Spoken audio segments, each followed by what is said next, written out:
नमस्कार दोस्तों। Welcome everybody. मेरा ये पहला वीडियो है यूट्यूब पे जिसमें मैं खुल के बात कर रहा हूँ। तो आज मेरी बात ये है, पता नहीं शायद आपको काफ़ी अनप्रिपेयर्ड लगे ये वीडियो या जो भी लगे, पर मेरी जो जियो पॉलिटिक्स की समझ है अभी तक, जहाँ तक मैं समझा हूँ, जहाँ तक मैं मेरा बहुत इंटरेस्ट रहा है जियो पॉलिटिक्स में। तो हमेशा पता नहीं वीडियो में मैं बताने की कोशिश करूँगा अपने जियो पॉलिटिकल इंटरेस्ट। तो चलिए शुरू करते हैं। हो सकता है ये वीडियो बहुत लंबी हो, पर बात भी बहुत गहरी है। तो अभी जो करंट सिचुएशन चल रहा है इंडिया के साथ, कि इंडिया के पास बांग्लादेश का थ्रेट है, इंडिया के पास पाकिस्तान का थ्रेट है, और कहीं ना कहीं इंडिया के पास चाइना का भी थ्रेट है। ठीक है, इंडिया के पास यूएस का सैंक्शन है जो कि टैरिफ के तौर में देखा गया है। और इंडिया के साथ कौन कौन है?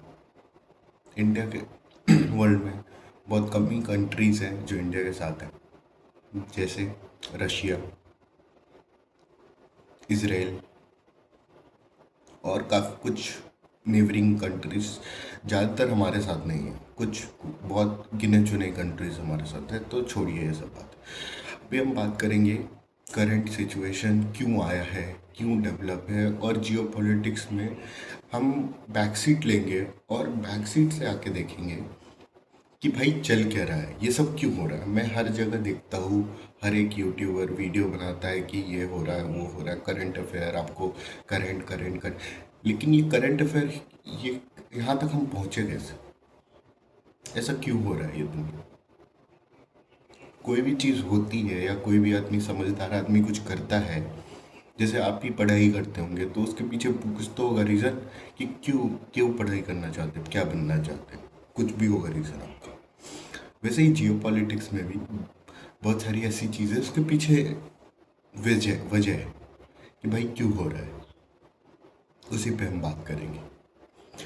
तो बात करने के लिए अभी शुरुआत करते हैं हम कि इन दुनिया में अभी बोल सकते हैं एक ही सुपर पावर है। ठीक है, उसके बाद ठीक है, चाइना अभी काउंटर कर रहा है, आगे आ रहा है। आज से 10 साल पहले पीछे चलेंगे तो एक ही सुपर पावर था, वो था यूएस। उससे पीछे जाएंगे तो ब्रिटेन सुपर पावर था।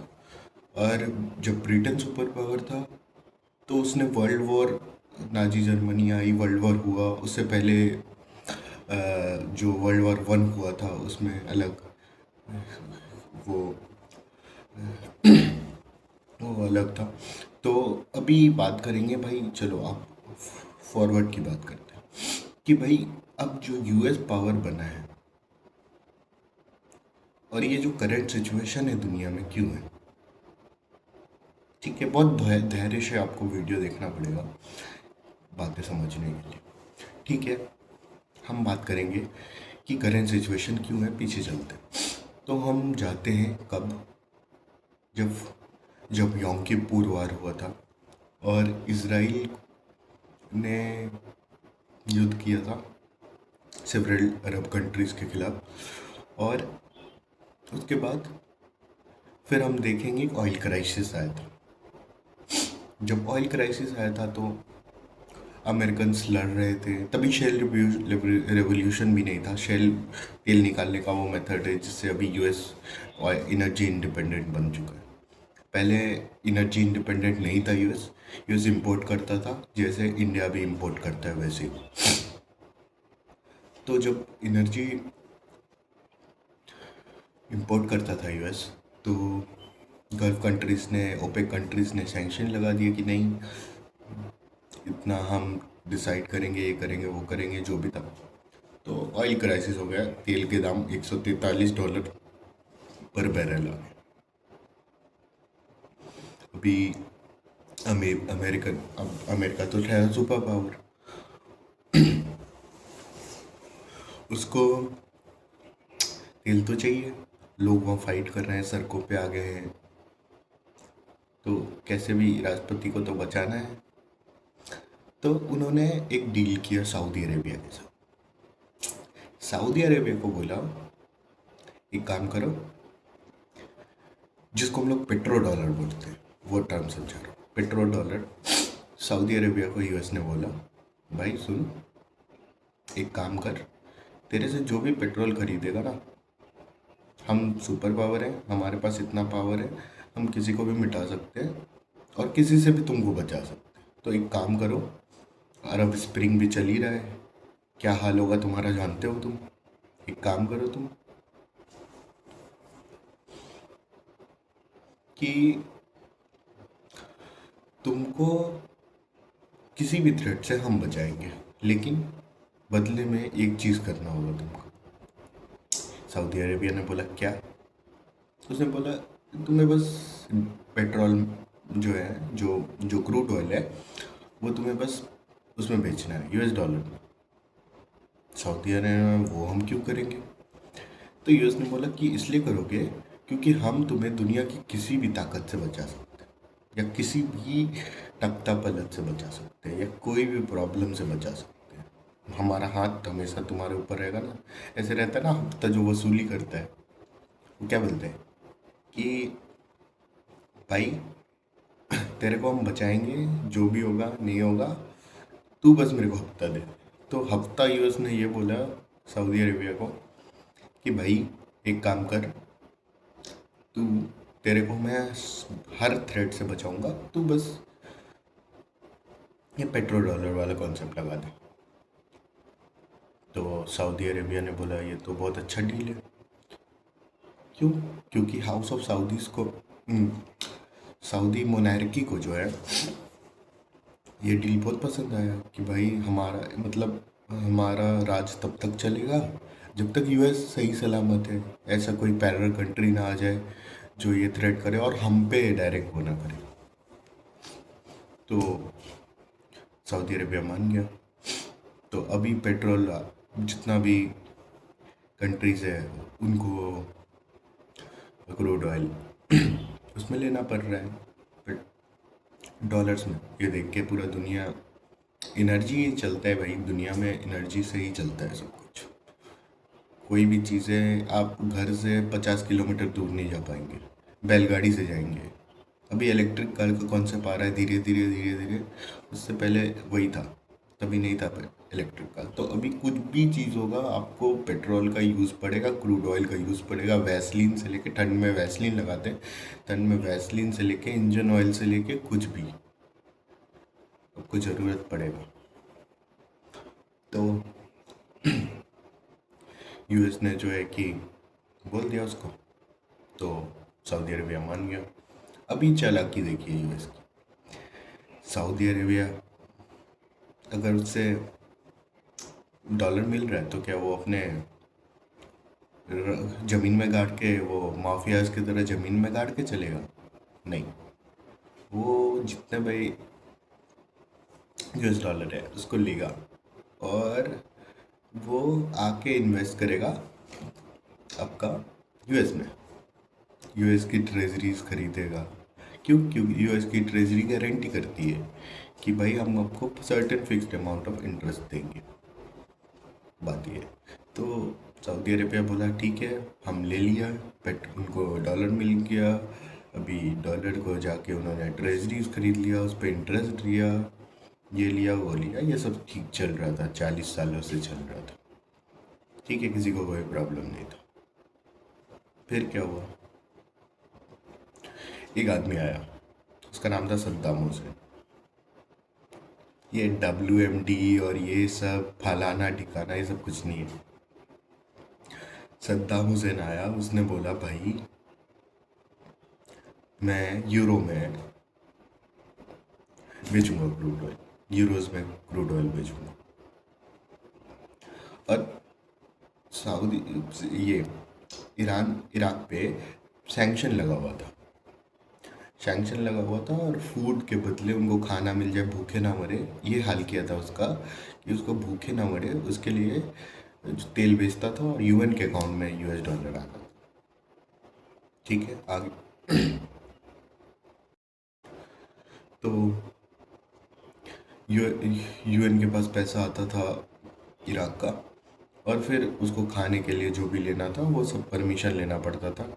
मतलब आप समझो, आपके बाबूजी है घर में, आपको क्या खरीदना है नहीं खरीदना है आपके बाबूजी डिसाइड करेंगे।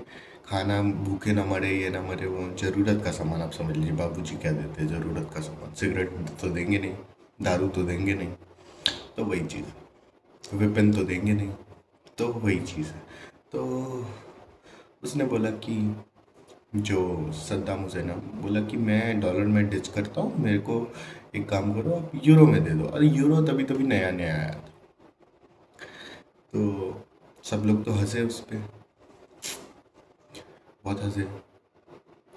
पर सद्दाम हुसैन का ये दाव चल गया। पहले यूरो का भाव वैल्यू नहीं था, 2002 तक, तो वो प्रिंटेड आने वाला था ना पॉकेट में लोगों के पास। उससे पहले तो कोई 1999 की करेंसी है वो। और यूएस ने इसलिए भी अलाउ कर दिया कि हाँ चलो तुम लोग यूरोपियन यूनियन के हो, तो एक तुम लोग का मिला जुला इकोनॉमिक वो है, तो इसके लिए तुम अलाउड हो। और कोई ऐसा करेंसी नहीं है इस दुनिया में जो एक देश के अलावा दूसरे देश में चलता। आप कोई और करेंसी का नाम बता दीजिए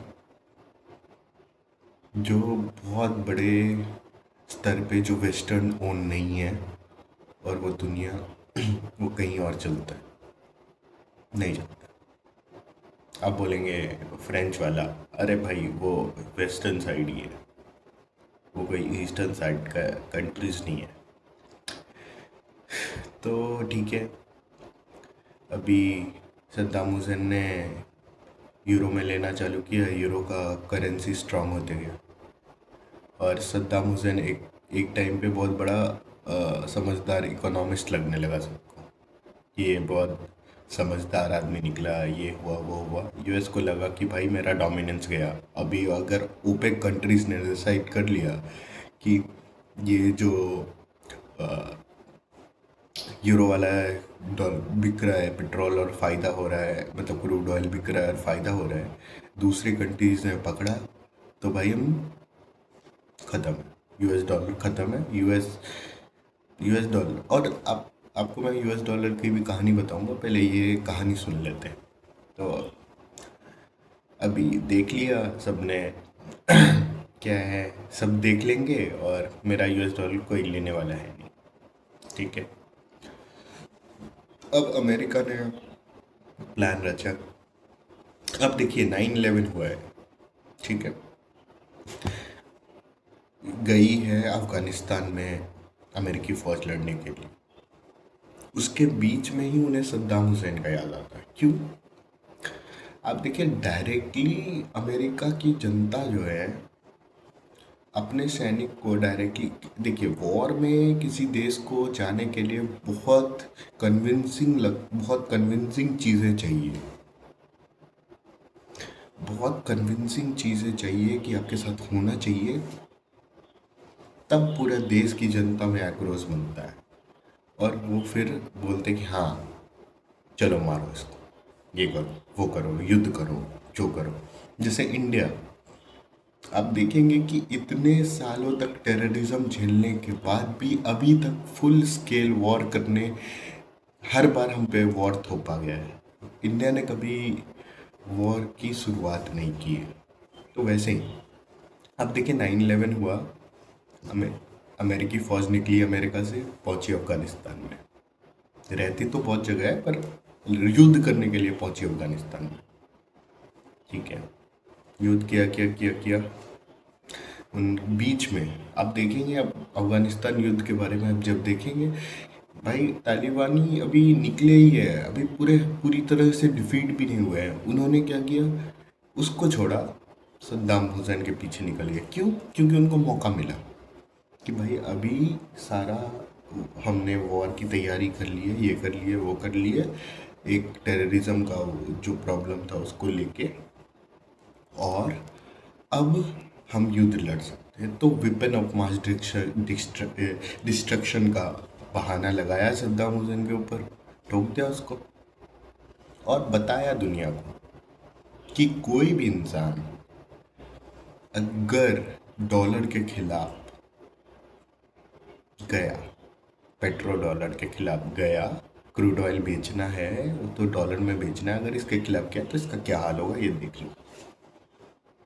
सब शांत बैठ गए, सबकी फट गई। ठीक है,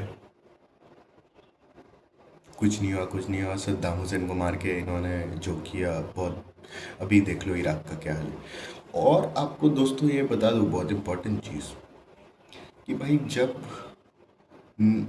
यूएस ने कब्जा कर लिया, सद्दाम हुसैन का पुत्र जो भी था गिरा दिया, सबसे पहले क्या किया जानते हैं? सबसे पहले क्या किया?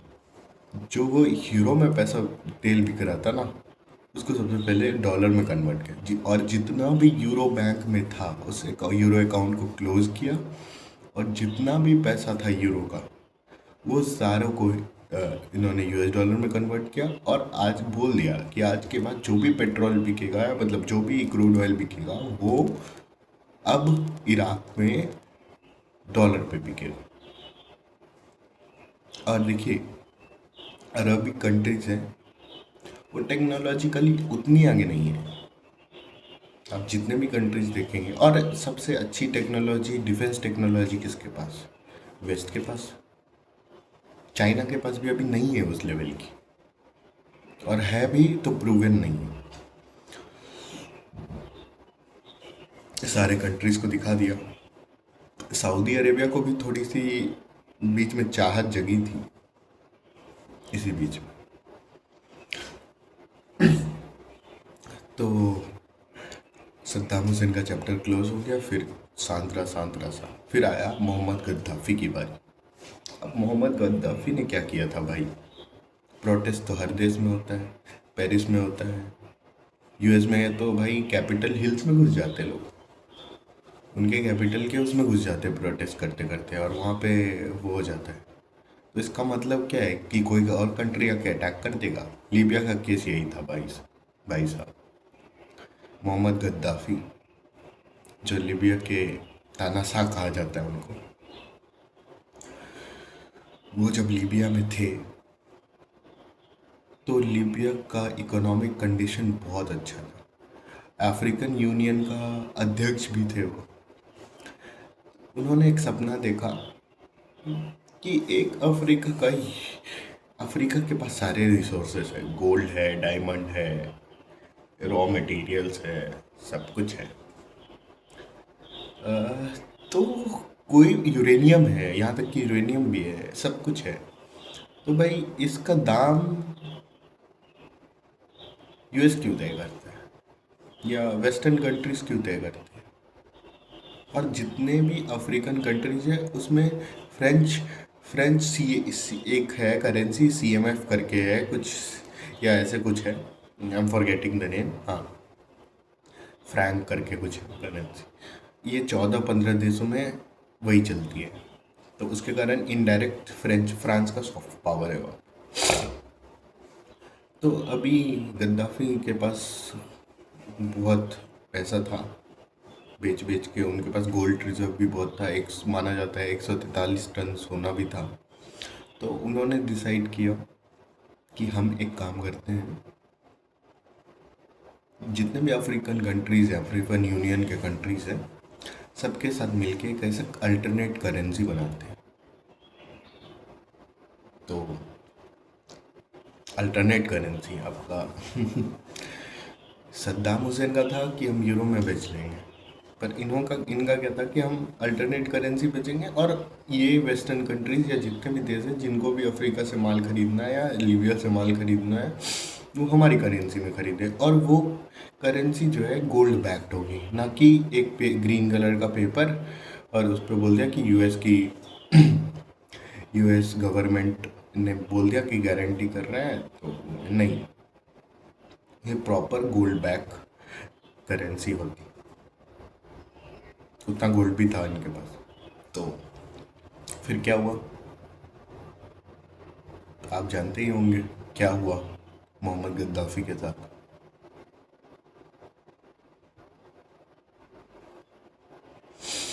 तो ये तो आप तो जानते ही होंगे मोहम्मद गद्दाफी के। एक समय में लीबिया में कोई नया शादी वादी करता था तो कपल्स को $50,000 मिलते थे। $0.14 उनका प्राइस था पेट्रोल का।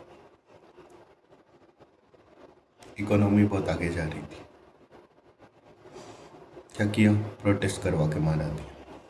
अभी अब इंडिया की सिचुएशन में आपको लेके आऊँगा मैं, तो ये बात समझिए। आपको मैं पहले बता रहा हूँ, अभी कुछ भी नहीं हुआ, मैं बस आपको जियो पॉलिटिक्स के बारे में समझा रहा हूँ कि भाई असली प्रॉब्लम है क्या। हाँ, तो उनको मरवा दिया गया। तो उसमें क्या हुआ? फ्रांस ने बेड़ा उठाया, नेटो ने बेड़ा उठाया।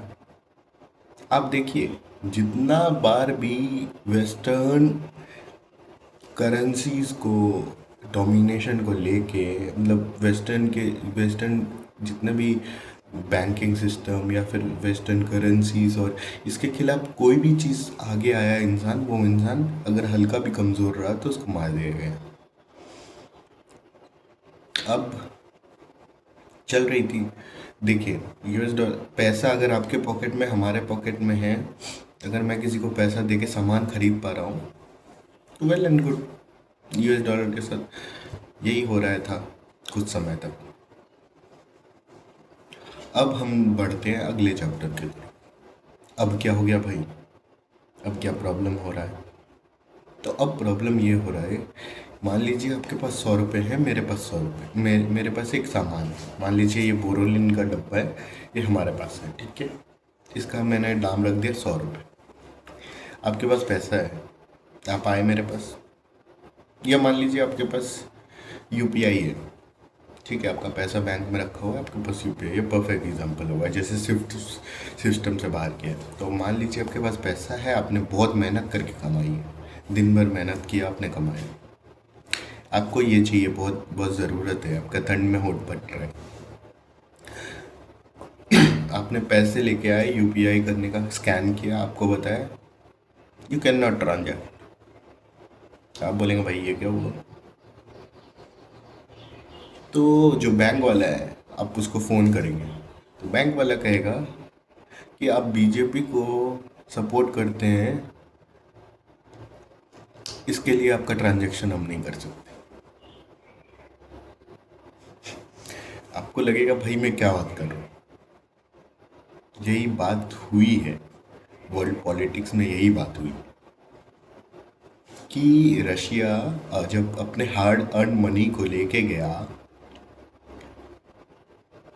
बहुत सारे युद्ध हुए, अफगानिस्तान वॉर हुआ, बहुत कुछ हुआ, आज तक कभी भी डॉलर को वेपन नहीं बनाया गया था। सोवियत यूनियन के टाइम में दोनों एक दूसरे को मारने वाले थे, तब भी सोवियत यूनियन US की डॉलर यूज़ करता था, ठीक है। जब भी वो तेल बेचता था $, में बेचता था, जो भी करता था। तो अब सोच पा रहे हैं, उस टाइम पे जब एक दूसरे का हाथ है न्यूक्लियर बटन पे, तब भी उन्होंने $, के साथ छेड़छाड़ नहीं की थी। आज ये बुढ़ाऊ जो क्या बोलते हैं, जो बाइडन है, उसने सबसे पहले तो, इससे पहले तो ईरान के साथ हुआ था। तो ईरान उतना सिग्निफिकेंट कंट्री नहीं है, छोटा मोटा कंट्री वर्ल्ड पॉलिटिक्स में। तो ईरान के साथ हुआ तो लोगों ने एक आइसोलेटेड इंसिडेंट माना। लेकिन जब रशिया के साथ ये प्रॉब्लम हुई, जब उसने पेमेंट करने के लिए गया तो उसका एसेट फ्रीज कर दिया गया और ये फ्रीज कर दिया गया, तब बहुत सारे देशों की आँख खुली, इंक्लूडिंग इंडिया, चाइना। आँख खुली मतलब पहले से खुली हुई थी, लेकिन प्रत्यक्ष को प्रमाण का क्या ज़रूरत है। मतलब पहले एक थ्योरी थी, अभी सामने दिख गया। सऊदी अरेबिया को दिख गया कि अगर हम US के साथ हाथ में हाथ मिला के नहीं चलेंगे तो भाई ये प्रॉब्लम होने वाली है। तो अब क्या किया जाए? तो रशिया ने बोला युद्ध वुद्ध तो चलता रहेगा, और रशिया ने 2014 से पहले से तैयारी चालू कर दी। तो रशिया ने बोला ये 2022 में काटा है रशिया को, स्विफ्ट सिस्टम से। तो रसिया ने 2014 से ही तैयारी कर ली थी, लेकिन ठीक है, उनको ये नहीं लगा था भाई, क्योंकि सोवियत यूनियन के टाइम से कभी भी पैसे को वेपनाइज नहीं किया गया था, लेकिन आज पैसे को वेपनाइज किया गया। जब पैसे को वेपनाइज किया गया उसके बाद तो न्यूक्लियर बम फट ही गया, और जब फट गया तो, और रशिया को बर्बाद करने के लिए ही ये न्यूक्लियर बम फोड़ा गया था कि स्विफ्ट सिस्टम के बिना रसिया जीवित नहीं रह पाएगा, रशिया का इकोनॉमी कोलैप्स हो जाएगा, और ये सब यही सोचे थे। एरोगेंस इनका ये देखिए कि ये सोचे रशिया के बारे में कि भाई रशिया को हम घुटनों पे ला देंगे। भाई नाजी जर्मनी नहीं ला पाए रशिया को घुटनों पे, उनका कितने लोग मर गए, हिटलर ने कितना पूरा दम लगा लिया। ये फ्रांस है ना, ऐसे ही सरेंडर कर दिया था। पोलैंड वोलैंड कुछ भी नहीं था। रशिया ने अकेले सेकेंड वर्ल्ड वॉर में असली अगर कोई विनर है वर्ल्ड वॉर टू का तो वो रशिया है। उसने हर एक चीज़ जोखिम लगा दी, कितने लोग, मिलियन मिलियन लोग मर गए रशिया के, लेकिन उन्होंने हार नहीं मानी। वही अभी फिर से वही बोलते हैं ना, don't under estimate your enemy. इन्होंने अंडर एस्टिमेट किया रशिया को। रशिया ने क्या किया, अपना एक नया बैंकिंग सिस्टम बनाया, चाइना का बैंकिंग सिस्टम से जोड़ दिया, फिर इंडिया के साथ दोस्ती की, इंडिया का रूपी रूबल ट्रेड होने लगा, ठीक है, ब्रिक्स बना लिया। अभी अभी क्या किया, अभी सैंक्शन लगा दिया कि नहीं, अब तुम्हारा एसेट फ्रीज कर दिया, $300 बिलियन रशिया का फ्रीज कर दिया। अब रशिया करे तो करे क्या, रशिया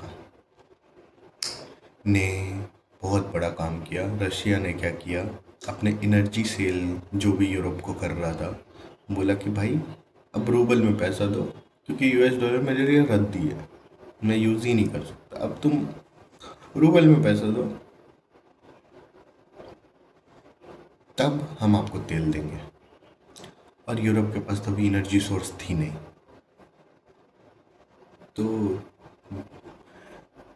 यूरोप को रूबल खरीदना पड़ा, और ये रूबल बहुत वर्स्ट परफॉर्मिंग करेंसी से जाके 40% डिक्लाइन। आप सोच रहे हैं 40% डिक्लाइन किया करेंसी, और उसके बाद आज most performing, best performing currency बन गया उस साल का, 2022 की बात करूँ।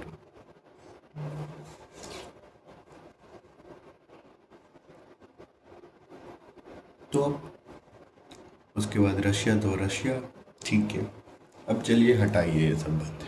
तो ये था यूएस का प्रॉब्लम। अब हम आते हैं इंडिया के ऊपर।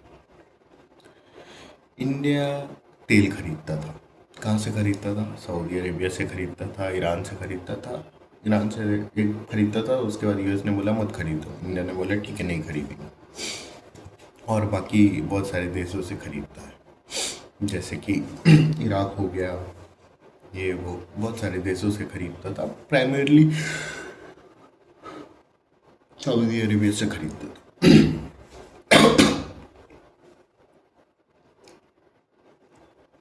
अभी क्या हुआ, इंडिया को मिला ऑफर, क्या, पेट्रो डॉलर का डोमिनेंस तोड़ने के लिए। इंडिया को क्या ऑफर मिला, इंडिया को ऑफर दिया गया कि भाई तुम जो ये डॉलर की वजह से इतना प्रॉब्लम झेल रहे हो, इतना सब कुछ हो रहा है, एक काम करो, रूपी रूबल में तुमको तेल दे देंगे। इंडिया बोला वाह मिल जाएगा, बोला हाँ चलो मिल जाएगा। रशिया ने बोला हाँ मिल जाएगा, क्योंकि रशिया के ऊपर यूक्रेन वॉर का सैंक्शन लगा हुआ था। तो इंडिया ने बोला ठीक है हम ले लेंगे, कुछ कुछ उन्होंने सिस्टम सेटअप किया और लेने लगा तेल। अभी इंडिया लेने लगा, चाइना भी लेने लगा। अब देखिए क्या हुआ, प्रॉब्लम ये हुई कि प्रॉब्लम ये हुई कि आप देखिए पेट्रो डॉलर डोमिनेंस जो चलता आ रहा था। इंडिया और China one of the largest buyer of crude oils है। और प्लस चाइना ने एक और चीज़ मैं ऐड करना चाहूँगा, चाइना ने भी अब जो है सऊदी अरेबिया के साथ यूएन में ट्रांजेक्शन करने लगा है अभी पेट्रोल मतलब क्रूड ऑयल का। ये भी एक इम्पोर्टेंट पॉइंट है। तो उसके वजह से डॉलर का हेजुमनी ख़त्म हो रहा है। ठीक है, अभी इंडिया ने भी बोल दिया कि भाई हम जो है कि इससे हम पेट्रोल डॉलर्स में नहीं खरीदेंगे, हम रूबल और रुपी में खरीदेंगे। अब देखिए यूएस का क्या था, यूएस ने इंडिया को एक एलाय बनाना चाहा कि हम रशिया चाइना के खिलाफ जो भी वॉर होगा या जो भी चीज़ है या जो एक युद्ध चल रहा है, शैडो वॉर चल रहा है, उसमें इंडिया हमारा साथ देगा। ठीक है, अभी डोनाल्ड ट्रम्प ठहरा बिजनेसमैन।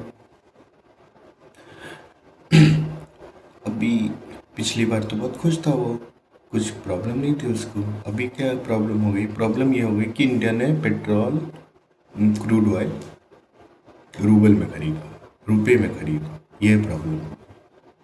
इंडिया का 50% 40% क्रूड ऑयल आ रहा है रूबल रुपये में। डॉलर गया। जो काम सद्दाम हुसैन करना चाहता था, जो गद्दाफी करना चाहता था, या बहुत सारे ऐसे देश जो दब दब के बोल रहे थे, वो इंडिया कर रहा है, वो चाइना कर रहा है। एनर्जी चाहिए, रशिया के पास एनर्जी है। भाई एक रद्दी पेपर ही तो बीच में है ना, हटाओ इसको।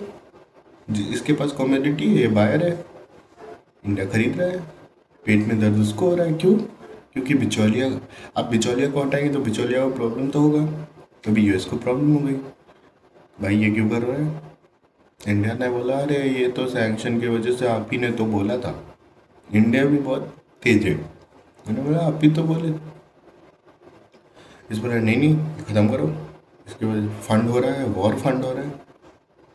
तो इंडिया बोला ऐसे कैसे वॉर फंड हो रहा है, आप भी तो खरीद रहे हो यूनानियम। बोला नहीं नहीं वो तो कोई बात नहीं है, यूरोप भी तो खरीद रहा है। अरे देख कोई नहीं, वो ज़रूरत है हमको, तुम तो पहले नहीं खरीद रहे थे, अब कैसे खरीद रहे हो? तो भाई हमको डील मिली है ना, सस्ती मिल रही है, हमारा करेंसी एनर्जी हो रहा है, ग्रोथ हो रहा है। भाई आप देखो यूएस ने लगाया इंडिया के ऊपर 50% टैरिफ, 25% उसका, 25% उसका। 25% कितना होगा ट्रेड का? जितना पैसा बचा रहा है ना इंडिया, और रूबल में और रुपी में ये डॉलर का प्रॉब्लम नहीं आ रहा है, आप देखेंगे कि इंडिया का बहुत फ़ायदा हो रहा है। और ये जो रशिया यूक्रेन वॉर चल रहा है, अगर ये यूं ही चलता रहे और ये हर एक कोशिश करने के बाद भी फेल करते जा रहे हैं यूएस और ये सब जितने भी कंट्रीज़ हैं कि नहीं वॉर नहीं रुकना चाहिए, वॉर रुकना चाहिए। अब आप देखें यूक्रेन के जेलेंस्की कौन है इसका? नाना है क्या वो? जेलेंस्की का कौन, मामा का लड़का है क्या वो? डोनाल्ड ट्रम्प का मामा का लड़का है जेलेंस्की, जो बोल रहा है कि भाई युद्ध रोक दो, युद्ध रोक दो, युद्ध रोक दो। कितने लोगों को यूएस ने मारा है? इराक में इतने दिन युद्ध किया, ईरान में बम गिराए, सीरिया में 70 जगह बम गिराया अभी हाल फिलहाल में, इराक में सद्दाम हुसैन को मराया, अभी कितनी वेनेजुएला के ऊपर लगा हुआ युद्ध करने के लिए। तो क्या जेलेंस्की उसका मामा का लड़का है क्या, उसको बोल रहा है युद्ध रोक दो? क्यों क्यों वेनेजुएला के पीछे क्यों पड़ा हुआ है? क्यों पड़ा है? आपको मैं बताता हूँ। जेलेंस्की उसका मामा का लड़का नहीं है, वो चाह रहा है कि रशिया यूक्रेन वो युद्ध बंद हो, रशिया को हम वापस से G7 जो हो गया G8 में लाएं, फाइनेंशियल सिस्टम से जोड़ें, और जो भी करेंसी हम लोग रूबल वूबल का ट्रेड व्रेड चल रहा है वापस डॉलर में आ जाए। वेनेजुएला से क्यों डरा हुआ यूएस? वेनेजुएला के पास one of the world's biggest reserve है। ठीक है, सिक्योरिटी नहीं है उनके पास। मदुरो देख लेगा। अगर मदुरो ने देखा कि भाई एक नया करेंसी आया है, उसका नाम है मान लो ब्रिक्स करेंसी या कुछ भी, या लोकल करेंसी में ट्रेड कर सकते हैं फलाना ठिकाना, मान लो उन्होंने बोला कि येन में ट्रेड कर सकते हैं, ठीक है। अभी वन ऑफ द नहीं, बिगेस्ट और प्रूवन रिजर्व किसका है? वेनेजुएला का है। वेनेजुएला बोलेगा कि हम येन में ही खरीदेंगे, बेच देंगे तेल जो भी मार्केट रेट पे है। तो कोई रोक पाएगा? World biggest supplier of crude oil अगर वेनेजुएला बन जाए और येन में बेचे, चाहे ब्रिक्स करेंसी में बेचे या रुपी में बेचे या जो भी दिरहम में बेचे, जिसमें बेचे, कौन रोकने वाला है? कहाँ गया पेट्रोल डॉलर? खत्म। प्रॉब्लम किसको होगी? प्रॉब्लम किसको होगी? यूएस को होगी। आप समझ पा रहे क्या चल रहा है? इंडिया को बार बार फोर्स कर किया जा रहा है। आप शब्द सुनेंगे उसके, क्या नाम है उसका भाई, मैं I am very bad at words, but अब मैं यही बोलूँगा। क्या नाम था उसका यार? पीटर नवारो, हाँ। पीटर पीटर नवारो क्या बोला? पीटर नवारो बोलता है मैं मोदी को घुटने पे लाऊंगा, इंडिया को घुटने पे लाऊंगा, ये ही विल बैक कि भाई सब ठीक कर दो, सब ठीक कर दो, ट्रेड का ये सैंक्शन हटा दो, ये हटा दो, वो हटा दो, जो भी बोला। इंडिया ने क्या बोला? चुप चुप बैठा, चुप बैठा। इंडिया को पता है भाई सस्ता तेल आ रहा है, जो भी आ रहा है, लोग हैं, ग्रोथ हो रहा है, अपना सामान लेंगे। इंडिया ने डाइवर्सिफाई किया, बहुत सारे देशों से फ्री ट्रेड अग्रीमेंट कर लिया। अभी यूएस अपना फ्लेक्स करना स्टार्ट किया। पहले नेपाल में उसने फंड किया। आप देखिए इन स्टेबलाइजेशन का चारों तरफ से इंडिया को घेर रहा है स्टेबलाइज करके। नेपाल बहुत इंडिया का फ्रेंडली कंट्री था, बहुत कुछ था, उसको ख़राब किया। उसके बाद क्या किया? शेख हसीना देखा कि भाई नेपाल से कुछ नहीं होने वाला, ये हिंदू हिंदू है, ये प्रॉब्लम नहीं होगा। प्रॉब्लम कहाँ होगा? बांग्लादेश को स्टेबलाइज करो, ख़राब करो। बांग्लादेश को ख़राब करेंगे, हिंदू मुस्लिम होगा। इंडिया का सबसे बड़ा कमजोरी हिंदू मुस्लिम, ठीक है। कुछ भी होगा तलवार लेके उठ जाएंगे, मुस्लिम हिंदू को काटेंगे, हिंदू मुस्लिम को काटेंगे। ये कॉम्युनल राइट, अंग्रेज भी यही करके गए, अभी ये भी वही दिमाग लगा रहा है।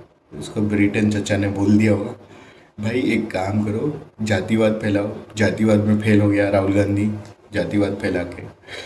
तो अभी क्या किया? बोला कि ऐसे नहीं होगा, अभी एक काम करो, हिंदू मुस्लिम करवाओ, या बांग्लादेश को प्रॉब्लम कराओ, इंडिया को गाली दिलवाओ। इंडिया को गाली दिलवाओगे, हिंदू मुस्लिम हो जाएगा, उधर उधर इंडिया में प्रॉब्लम होगा। लेकिन इन जाहिलों को कौन बताए? जो ये बांग्लादेशी मुस्लिम्स है ना, वो अलग मुस्लिम्स हैं, और जो इंडियन मुस्लिम्स है वो अलग है, दोनों को अलग मानते हैं ये लोग, ठीक है। तो अभी क्या कर रहे हैं ये लोग कि देखा कि बांग्लादेश में बहुत प्रोटेस्ट हो रहा है, ये हो रहा है, इंडिया का कुछ भी प्रॉब्लम नहीं हो रहा है। तो अब क्या किया इन्होंने? नया पैतरा खोला कि एक आदमी को मरवाया। उसके बाद बोला कि एक काम करो, मज़ा नहीं आ रहा, एक हिंदू को लिंच करवाओ। क्या होगा उससे? इंडिया में आग लगेगी। क्या आग लगेगी? उनको लगेगा हिंदू मुसलमान एक दूसरे पर अत्याचार कर रहे हैं, लड़ाई करो, ठीक है। लड़ाई करके कैसे भी इंडिया के अंदर आग लगाओ, क्योंकि आप रिसेंट महीनों में देखे होंगे कि बहुत सारी ऐसी चीज़ें हुई हैं जिससे आग लगाने की कोशिश हुई है इंडिया, ठीक है। लेकिन इंडिया का रिजीम इतना मजबूत है, और मतलब जो भी सरकार है, मैं किसी का सपोर्ट नहीं कर रहा, लेकिन जो भी सरकार है उसके लोकप्रिय है लोगों के बीच। तो उस मुद्दे से तो तोड़ नहीं सकते इंडिया को। तो भी एक एक्सटर्नल फैक्टर लाया, हिंदू को मरवा दिया बांग्लादेश में, उसका आग लगाने की कोशिश की है इंडिया में। पर इंडिया अभी भी ये लोग नहीं समझ रहे हैं, Indian society is very bastard society. It never punishes and never rewards. और ये चीज़ पता है क्यों आई है इंडियन सोसाइटी के अंदर? हमको, मेरे को भी अब लगता था कि भाई हम लोग क्यों नहीं रिएक्ट करते, हम लोग क्यों नहीं करते, हम लोग ये नहीं करते, वो नहीं करते। पर यहाँ पे पॉजिटिव है। अब बोलो कैसे? हिंदू मुस्लिम जो भी कर रहा है, हिंदू को काट रहा है, फेंक रहा है, ये कर रहा है, वो कर रहा है बांग्लादेश के अंदर, उससे इंडिया के अंदर का माहौल खराब नहीं होगा।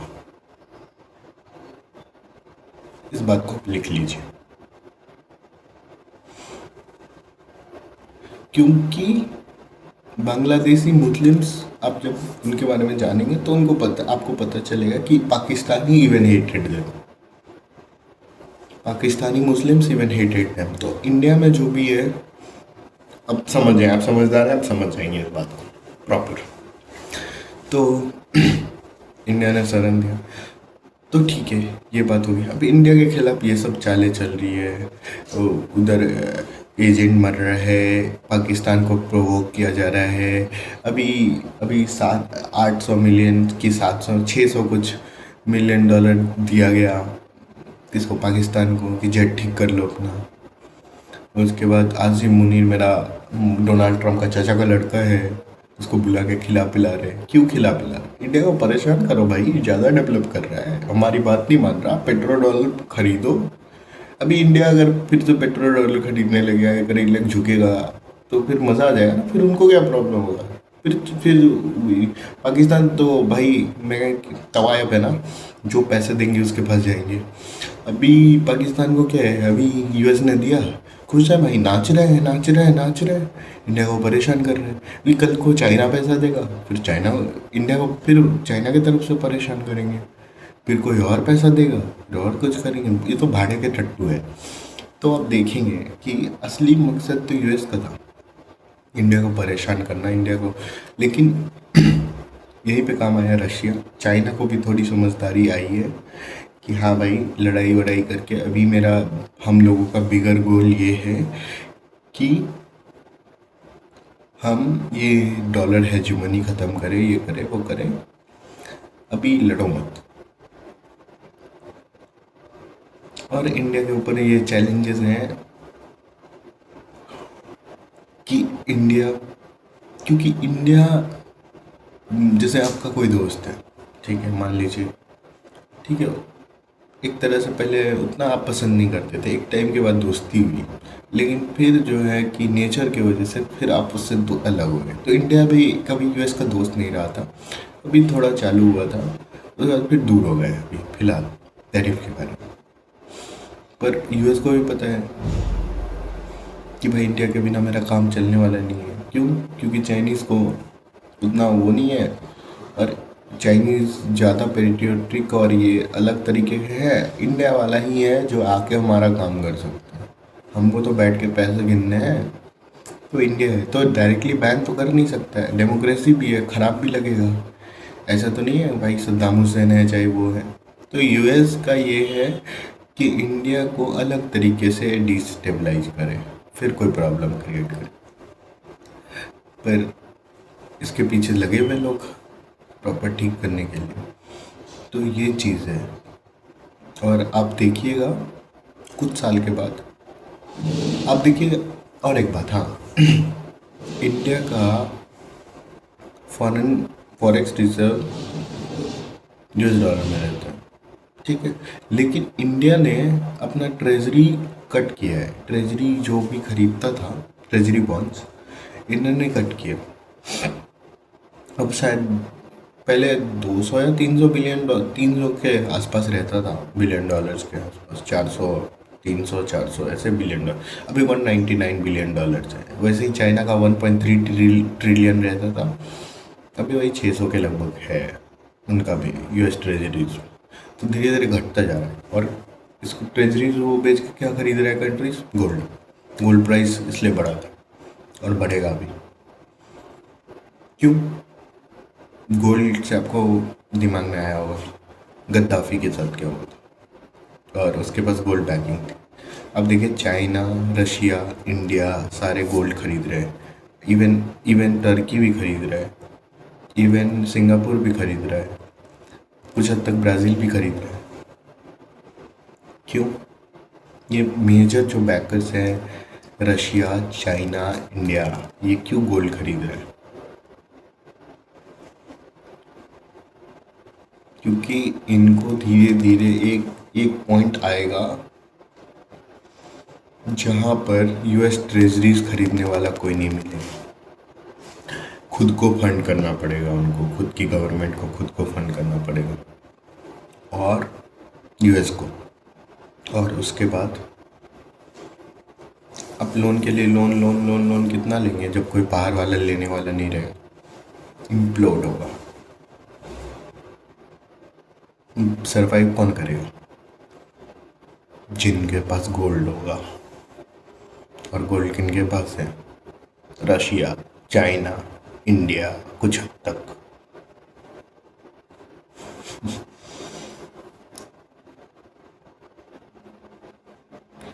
यूएस कुछ नहीं कर पा रहा इंडिया के खिलाफ।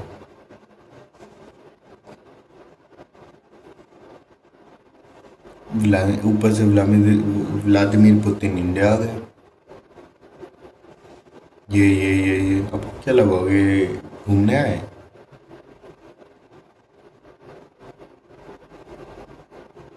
इतने साल से कहीं नहीं गए, वॉर चल रही है, इंडिया आ गया। आपका देश वॉर में है, आप इंडिया घूम रहे हैं, क्यों? कुछ ऐसा इम्पोर्टेंट है जो कि वॉर से भी बड़ा है।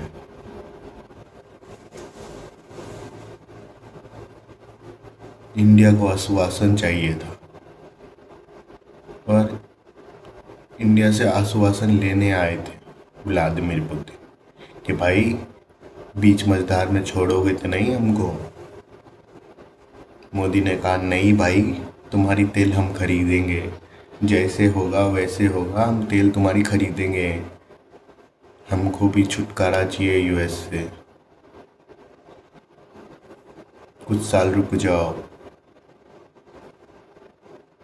और व्लादिमीर पुतिन का नाना का लड़का है वो,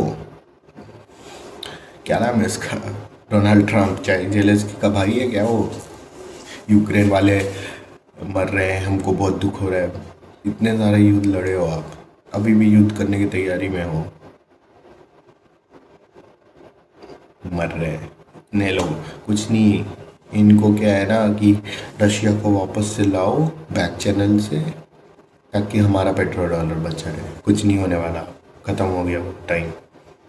विश्वास होती है ना, विश्वास चली गई है, बाहर में जाओ। तो ये चीज़ें हैं दोस्तों। होप करेंगे, मेरी पहली वीडियो है, होप करेंगे कि आपको कुछ जानने को मिला होगा। थोड़ा मिक्सड अप होगा क्योंकि मैं जियोपॉलिटिक्स में थोड़ा सा वो हूँ, पर अभी प्रेजेंट करने के लिए उतना प्रॉपर नहीं हूँ। कोशिश करूँगा कि प्रॉपर प्रेजेंटेशन दे पाऊँ। चलिए, बहुत बहुत धन्यवाद, नमस्कार।